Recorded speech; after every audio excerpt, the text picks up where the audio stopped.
Hello traders, welcome to my channel. आज के इस अंडरस्टैंडिंग मार्केट वियर वीडियो में थोड़ा डिफरेंट बात करेंगे। आज हम लॉसेस की बात करेंगे। आज हमने 3 ट्रेड्स लिए, तीनों ट्रेड्स में स्टॉप लॉस लगे। जब मैंने आफ्टर मार्केट देखा या अभी मैं जब मार्केट बंद करने और जब थोड़ा बाहर घूम के जब मैंने मार्केट खोल के देखा, माइंड फ्रेश माइंड से देखा, तो मुझे चीज़ें समझ आई कि क्या गलतियाँ थी, क्या सही था और क्या करना चाहिए था। इन सारी चीज़ों पे हम पहले बात करते हैं। कल का मार्केट व्यू भी इसमें हम कवर कर लेंगे। तो चलो स्टार्ट करते हैं। आज हमने निफ्टी और फिर निफ्टी दोनों में ट्रेड किया। पहले तो हमने स्टार्ट किया निफ्टी से। थोड़ा निफ्टी का चार्ट पे थोड़ा मैं ट्रेड्स बता दूं किस लॉजिक से प्लान किया। लॉजिक समझना काफ़ी ज़रूरी है। देखो, अब मेरा ये प्लान था। सबसे पहला ट्रेड अगर मैंने एग्जीक्यूट किया, मैं आपको 15 मिनट पे पहले लॉजिक समझा था, फिर 1 मिनट तक। मेरा पहले ये माइंडसेट था कि मार्केट जो है यहाँ पे एक बहुत स्ट्रांग सपोर्ट पे, राइट। और ये जो सपोर्ट है मार्केट तोड़ना बहुत मुश्किल है, और रेजिस्टेंस भी बहुत सारे रेजिस्टेंस भी थे यहाँ पे। ये लेवल, ये एक रेजिस्टेंस हम ले सकते हैं, ये एक रेजिस्टेंस हम मार्क कर सकते हैं, ठीक है। अब यहाँ पे जब मैंने ट्रेड लेना था, मुझे सबसे मेरा पहला प्लान था बुलिश ट्रेड जाना या लॉन्ग जाना। और जब अगर आप लाइव भी थे तो मैंने ये चीज़ कही थी कि यहाँ पे पुट के लिए सोचना भी मत, क्योंकि ये चैनल फॉर्म हो रहा है। मार्केट कहीं ना कहीं यहाँ पे सपोर्ट लेके सेलर्स को ट्रैप करके रैली करने वाला है पुट कॉल की तरफ। बट अब यहाँ पे सबसे इंपॉर्टेंट ये था, 1 मिनट टाइम फ्रेम पे आकर आप दिखाता हूँ मैं आपको, ये लॉन्ग ट्रेड हमसे मिस हुआ या हमने छोड़ा वो समझते हैं। देखो, अब अगर आप देखोगे मार्केट इतना शार्प फॉल किया, ठीक है, टाइमिंग्स भी समझो, शार्प फॉल किया। ये शार्प फॉल बहुत इजीली पकड़ा जा सकता था अगर हम ऐसे एक ट्रेंड लाइन ड्रॉ करते। यहाँ पे एक ब्रेकआउट हुआ, ब्रेकआउट का फेलियर पे रेजिस्टेंस लेके मार्केट जो है लोअर लो बनाते नीचे आ गया। अब इस टाइम तो हम लाइव नहीं थे, बट हम लाइव आए कब, जब ये फॉल जस्ट कंप्लीट हुआ था और रिकवरी कर रहा था। अब मेरा ये प्लान था, क्योंकि मार्केट बहुत अच्छा गिरा है, 100 पॉइंट्स का फॉल था। टाइमिंग देखो, 12 बज रहे थे। अब यूजुअली क्या होता है, 12 बजे यूरो मार्केट्स खुलते हैं। यूरो मार्केट्स 12:30 को खुलते हैं। तो यूरो मार्केट्स खुलने के पहले हमारे मार्केट क्या करते हैं, थोड़ा जानबूझ के थोड़ा कंसोलिडेट होना शुरू होता है। जानबूझ के नहीं बोलेंगे, बट कंसोलिडेट होना शुरू होता है। और जैसे यूरो मार्केट्स खुल जाते हैं, हमारा एक मार्केट एक मूव देता है। इसलिए हम बोलते हैं ना, 1 बजे के बाद बड़ा मूव आता है। तो 10 से 1 हो सकता है मार्केट थोड़ा साइडवेज हो। बेसिकली 12 से 1 ये थोड़ा साइडवेज होने का टाइम है, क्योंकि यहाँ पे मार्केट थोड़ा मेजोरिटी ऑफ टाइम कंसोलिडेट करता है। अब मेरा ये व्यू था कि यहाँ पे मैंने वी शेप रिकवरी एक्सपेक्ट नहीं की थी। मेरा बस ये था कि एक बार यूरो मार्केट्स खुल जाए, हम तब ट्रेड प्लान करते हैं। और मार्केट जो है यहाँ पे पुट वालों को फंसा सकता है। बिकॉज देखो, इतना बड़ा फॉल है, मैं एक्सपेक्ट कर रहा था कि मार्केट यहाँ पे गिरने का एक ये ट्रेंड लाइन ब्रेक हो और मार्केट यहाँ पे गिरे थोड़ा, और फिर यहाँ पे एक और ट्रेंड लाइन खींचेंगे और उसके ब्रेकआउट पे हम लॉन्ग करेंगे। तो हमारा कौन सा पैटर्न बन रहा है, यहाँ पे एक डब्ल्यू टाइप पैटर्न बन रहा है, या मार्केट स्ट्रक्चर ब्रेक हो रहा है, लोअर लो से अब हायर हाई शिफ्ट हो रहा है। तो ये मेरा प्लान था। बट यहाँ पे मार्केट ने क्या किया, अगर हम ट्रेंड लाइन ड्रॉ करेंगे, नो डाउट ब्रेक किया, बट मैं एक्सपेक्ट कर रहा था थोड़ा नीचे, ये यहाँ के यहाँ पे ही ब्रेक करते से रैली करना शुरू किया। और यहाँ पे भी जो ब्रेकआउट जब आया, ठीक है, ये ब्रेकआउट आया, क्योंकि जब भी कोई सपोर्ट लेवल, ये सपोर्ट लेवल थी, ब्रेक होती है, तो क्या होता है, मार्केट उसे एज अ रेजिस्टेंस की तरह एक्ट करता है।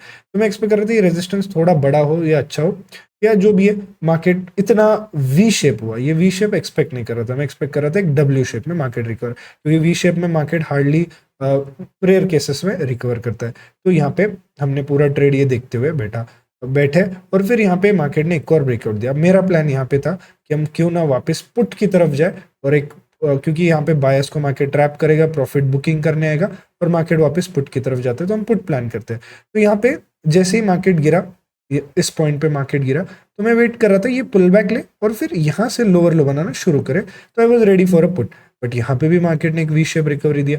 ओके, अब मैंने ऑब्जर्व किया कि मार्केट ने यहाँ पे एक 15 मिनट पे ब्रेकआउट दिया है, क्लोजिंग दिया है।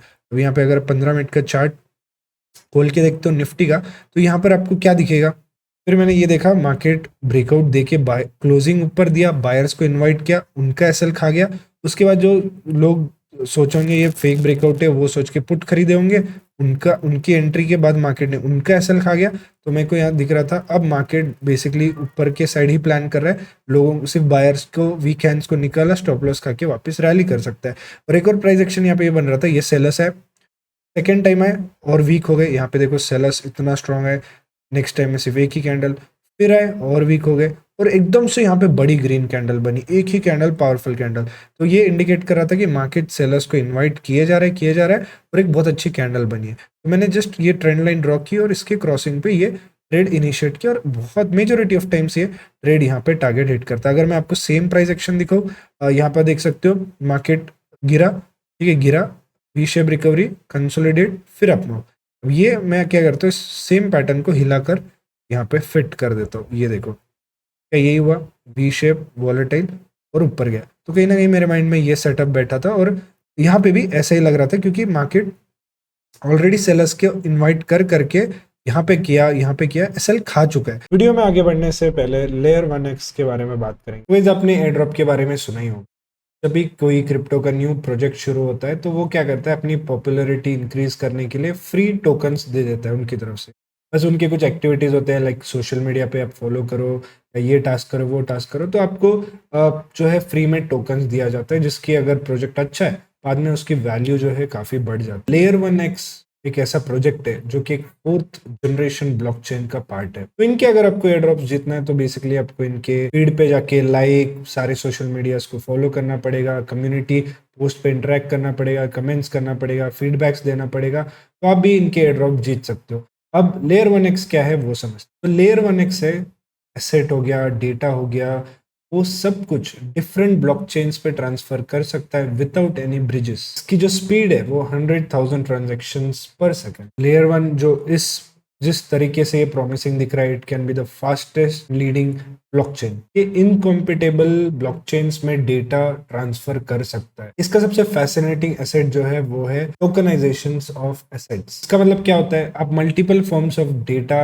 हेल्थ रिकॉर्ड्स जो भी है उसको आप एज अ टोकन स्टोर कर सकते। इससे आपके ट्रांजैक्शन कॉस्ट रिड्यूस हो जाते हैं, वाइडर एक्सेसिबिलिटी देते हैं इन्वेस्टर्स की। लेयर 1 ने Web3 भी इंट्रोड्यूस किया है एज अ सर्विस, और इनका एक स्पेशल फीचर है जो इन्होंने इंट्रोड्यूस किया है, वो है यूनिवर्सल डिसेंट्रलाइज्ड आइडेंटिटी, जिसमें आप मल्टीपल यूजर नेम्स, ईमेल्स और data as a single identifier compile कर सकते, जिसमें आप मल्टीपल यूजर नेम्स, ईमेल्स और डेटा को as a single identifier store कर सकते। बस आपको क्या करना है, नीचे के डिस्क्रिप्शन में लिंक्स होंगे, ओपन करना है, उनके सारे सोशल मीडियाज को फॉलो करना है, लाइक करना है, और उनके दिए गए एक्टिविटीज फॉलो करना है। इट्स फ्री, ताकि आप भी एयर ड्रॉप जीत सको। तो मैं बार बार यहाँ पे, मेरी एक गलती हुई कि मैं बार बार यहाँ पे ट्राई कर रहा था, ठीक है, मैं वो आगे बताता हूँ। तो यहाँ पे मेरा स्टॉप लॉस हिट हो गया, उसके बाद ओके कोई बात नहीं, 2 रुपये 3 रुपये, चलो पर लॉट 150 रुपये, कोई दिक्कत नहीं।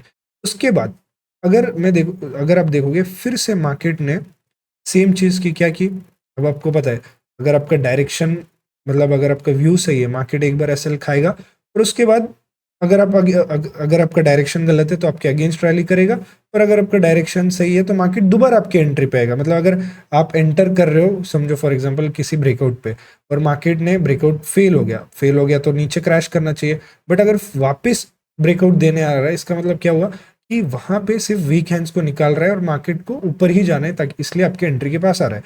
तो मैंने यहाँ पे देखा फिर से मार्केट 1 बार, 2 बार, 3 बार, 4 बार, 5 बार, 6 बार, 7 बार, 8 बार सेलर्स को इस ट्रेंड लाइन पे बुलाते ही जा रहा है, और सेलिंग जो है वीक होते जा रही है। देखो कितनी वीक होते जा रही है, यहाँ पे 4 कैंडल, यहाँ पे 2 कैंडल, यहाँ पे 1 कैंडल। तो अब हम यहाँ पे दोबारा लॉन्ग करते ये सोचा, और यहाँ पे हमने 156 को ट्रेड लिया। आपको ये भी पता है 2 बजे एक बड़ा मूव आता है, बट मार्केट ने क्या किया, जैसे ही ये 60 का लेवल क्रॉस किया, अब ये देखो ये वाला हाई भी क्रॉस कर गया, ये वाला हाई भी क्रॉस कर गया, सारे हाई क्रॉस करने के बाद जैसे ही हमारी यहाँ, मतलब हमने यहाँ पे एंट्री किया, एक टाइम पे अच्छा प्रॉफिट दिखा रहा था, बट मे बी न्यूज़ हो सकती है, मे बी प्राइस एक्शन हो सकता है, मार्केट यहाँ पे फिर से डंप किया। तो जब मैंने यहाँ पे 15 मिनट पे जाके मार्केट को देखा, मुझे बस यहाँ पे ये दिख रहा था कि मार्केट ने यहाँ पे सबको परेशान किया, वेदर वो सी बायर हो, पी बायर हो, हर एक कैंडल इनडिसीजन इनडिसीजन इनडिसीजन, ऊपर भी एंट्री हो रही है, नीचे आके क्लोज दे रहा है, नीचे भी एंट्री हो रही है, ऊपर आके क्लोज दे रहा है।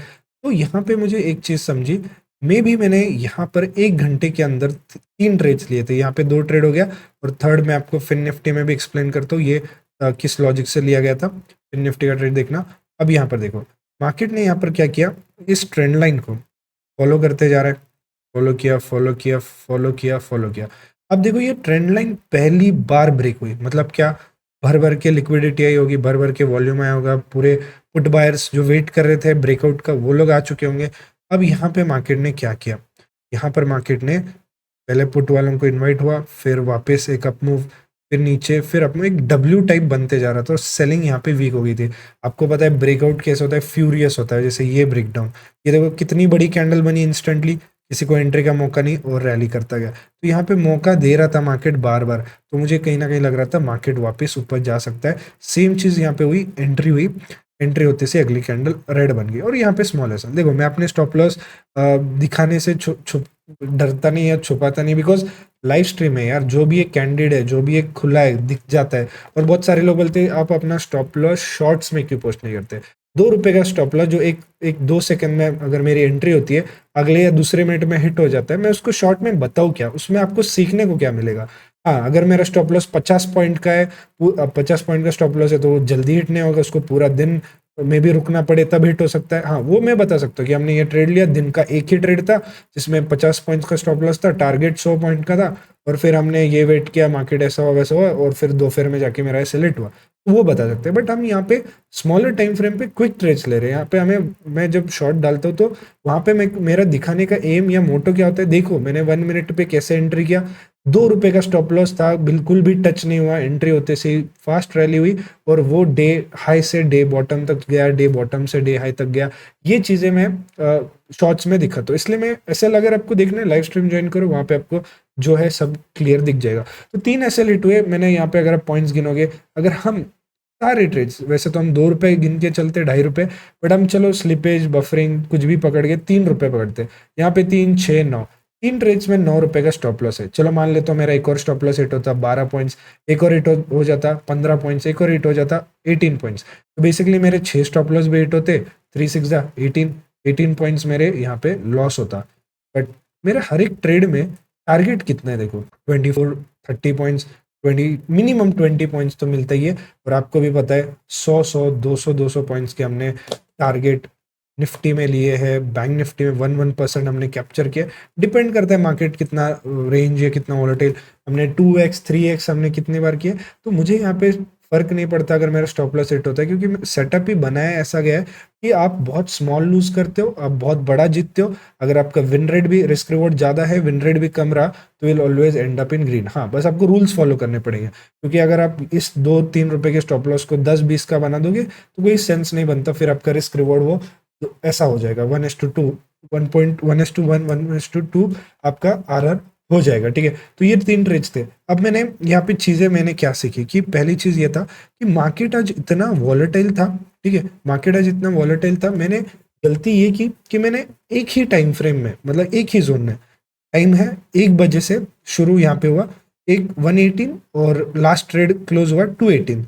1 घंटे के अंदर ये ट्रेड भी मैंने 130 को लिया था। 1 घंटे के अंदर मैंने 1 2 3 ट्रेड एग्जीक्यूट किया। अब मेरा जो ये वाला सेटअप पे तीनों ट्रेड्स लिए, ये 100% राइट सेटअप्स थे। इन्हीं सेटअप्स पे मैं इतने सालों से ट्रेड कर रहा हूँ और ये वर्किंग सेटअप थे। और इसमें मैंने 2x 3x कितने बार तो किया, बिकॉज अब मैं इतना स्ट्रीम कर रहा हूँ, इतना ऑब्जर्वेशन कर रहा हूँ, तो आई नो कौन सा ट्रेड चल सकता है, कौन सा ट्रेड में बड़ा मूव आ सकता है। बट आज मार्केट के मन में ही नहीं था पैसा देना। इस 1 बजे के बाद के फेज में रैंडमनेस हो रही थी, न्यूज आ रही थी आईटीसी की डीमर्जर की, रैंडम कैंडल्स बन रहे। यहाँ पर आप जैसे देख सकते हो, एकदम से गिरा, एकदम से ऊपर, फिर गिरा और फिर ऊपर आया, फिर नीचे, फिर ऊपर, मतलब कुछ भी चीजें हो रही थी। यहाँ पे इस फेज में वॉलेटिलिटी, नीचे गिर रहा है, एकदम से एक बड़ी कैंडल आके एसएल खा रही है। तो मेरे को यहाँ पे ये चीज समझी कि पैसा जो है, उसके लिए अच्छा पैसा बनाने के लिए अच्छा मार्केट की जरूरत है। और एक मार्केट अच्छा होगा या खराब कोई प्रेडिक्ट नहीं कर सकता, बिकॉज इसके 1 बजे के पहले देखो कितना स्मूथ मार्केट था, स्ट्रेट सेलिंग, स्ट्रेट बाइंग, और एकदम से इसको यहाँ पे झटके आने लगे। लेकिन अगर मैं इस फेज में, क्योंकि अगर समझो मॉर्निंग सेशन में एक ट्रेड लिया, मिड सेशन में मैं एक ट्रेड लिया, क्लोजिंग सेशन में एक ट्रेड लिया, तो वो समझ सकते 3 ट्रेड्स लिए, तीनों में अलग अलग सेशन में सेलेक्ट किया, बिकॉज अलग अलग सेशन में मार्केट का बिहेवियर अलग होता है। सुबह ट्रेंडिंग है तो आफ्टरनून वॉलेटाइल हो जाएगा, सुबह वॉलेटाइल है तो आफ्टरनून ट्रेंडिंग हो जाएगा। बट मैंने एक सेशन 1 घंटे के अंदर ही 3 ट्रेड लिए। कहीं ना कहीं एज ए ह्यूमन इमोशन आ गया होगा कि यार मेरा व्यू राइट है, सेटअप राइट है, सब सही है, मेरा ऐसे लेट क्यों हो रहा है, एक और बार ट्राई करता हूँ, एक और बार ट्राई करता हूँ, निफ्टी में नहीं हुआ फिर निफ्टी में करता हूँ। तो ये चीज़ है जो मुझे कंट्रोल, या हमें एज अ ट्रेडर कंट्रोल करनी चाहिए, because stop loss part of game है। बट हमारा सेटअप क्योंकि बहुत स्मॉल स्टॉप लॉस देता है, बड़े टारगेट देता है, बट यहाँ पे फ्रीक्वेंसी कम हो ही जा सकती थी। बट कहीं ना कहीं एक फोमो का भी अंदर ये हुआ कि यार इतना अच्छा मूव है आज मार्केट में, इतना अच्छा वॉल्यूम है, हो सकता है यहाँ से बहुत बड़ी रैली आ जाए, मेरा ट्रेड मिस ना हो जाए। क्योंकि मार्केट यहाँ पे अगर आप देखोगे जिस तरीके से सेटअप और ट्रैप कर रहा था, लग रहा था ये 19,800 या ऐसा जा भी सकता है, 800 मैक्स टू मैक्स 800 एक्सपेक्ट कर रहा था। तो हमें यहाँ पे 50 पॉइंट का टारगेट में दिमाग में लेकर चल रहा था, बट कहीं ना कहीं हम रॉन्ग हुए। तो कोई बात नहीं, यहाँ पे मार्केट ने फिर रिवर्सल देके नीचे क्लोजिंग दे दी। तो हमेशा ये याद रखना चाहिए कि stop loss is a part of game. अच्छा रिस्क रिवॉर्ड लेना ये आपके हाथ में होता है, ओवर ट्रेडिंग करना ये आपके हाथ में होता है, एक ही सेशन खुद को मतलब ईगो में खुद को सही प्रूव कराना ये भी गलत चीज होती है। Market let market decide. अगर 2 स्टॉप लॉस हिट होते या मे बी मुझे एक ही सेशन में बैक टू बैक नहीं लेना चाहिए था, बट चलो मान लेते यहाँ पे वॉलेटिलिटी के कारण एक एसएलेट हुआ, सेकंड ट्रेड में ब्रेकआउट दिया इसलिए मैंने एंटर किया, क्योंकि प्लान वही था, उसी सेम प्राइस पे बाइंग थी, दिस इज एक्सेप्टेबल। ठीक है, वॉलेटिलिटी के कारण एसएलेट हो जाता है, लेकिन मार्केट मेरे एंट्री पर दोबारा है इसलिए आई री एंटर्ड अगेन। बट यहाँ पे फिर निफ्टी का ये वाला ट्रेड अवॉइड किया जा सकता था, बिकॉज तुरंत इस निफ्टी में ट्रेड करके फिर निफ्टी में ट्रेड करके दोबारा निफ्टी का ट्रेड, इसके बाद हमने पूरा दिन ट्रेड नहीं किया, बस मार्केट को ऑब्जर्व किया।